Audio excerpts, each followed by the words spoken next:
Doctor Bharat, आपसे समझना बहुत जरूरी है कि अमेरिका कभी ये बोलता है कि 2 से 3 दिन के अंदर मैं गुड न्यूज़ देने वाला हूं, उसके बाद अब ये लगातार दावे करने कि अगर ईरान नहीं संभलता है तो बहुत बड़ा हमला उसके ऊपर किया जाएगा।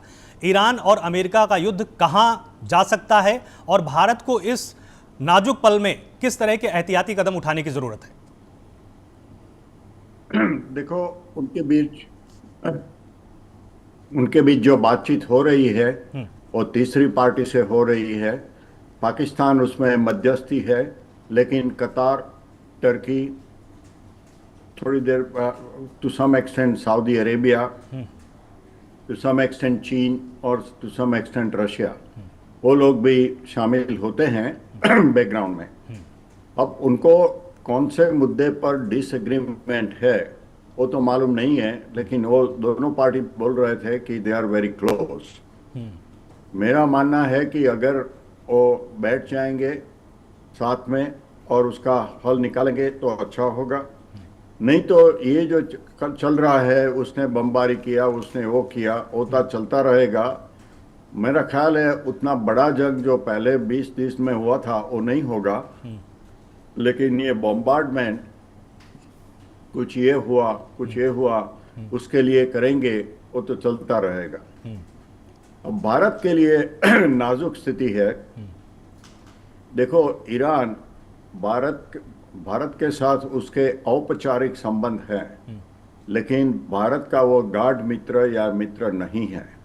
यूनाइटेड नेशंस में जब जब भारत का सवाल आया तो ईरान ने हमेशा भारत के खिलाफ और पाकिस्तान की फेवर में वोटिंग किया है। उसके आयातोला भी भारत की अंदरूनी मामलों में दखल कर रहे थे, बोलते हैं कश्मीर में ये नहीं होना चाहिए, वो नहीं होना चाहिए। तो ऐसे मानने की जरूरत नहीं है कि ईरान हमारा मित्र है। हाँ, हमको सबके साथ संबंध रखने हैं और संबंध ईरान के साथ पर रखे।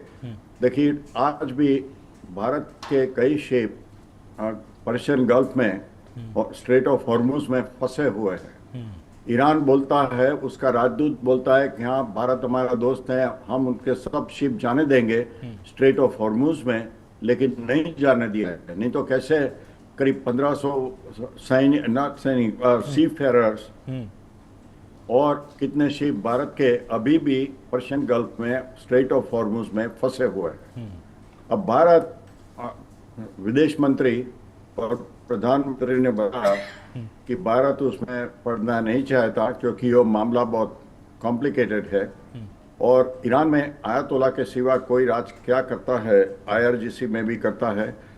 और आयतोला को जो नया है किसी ने देखा नहीं है। 2 महीने से स्टेटमेंट हाँ और रेडियो पर और टीवी पर आते हैं, लेकिन ये स्टेटमेंट कौन लिखता है? आयतोला के नाम पर आईआरजीसी लिखती है, क्योंकि आयतोला तो किसी ने देखा नहीं।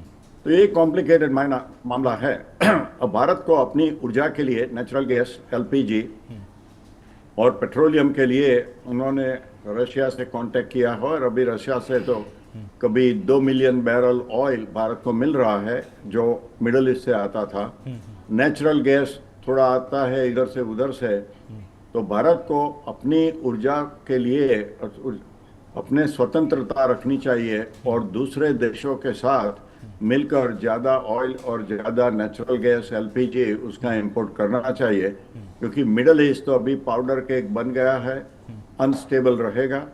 और अभी भी उसके साथ सौदा हुआ, समझौता हुआ, तो कोई देश अभी ईरान का विश्वास नहीं करेंगे कि ईरान फिर से ये नहीं करेगा।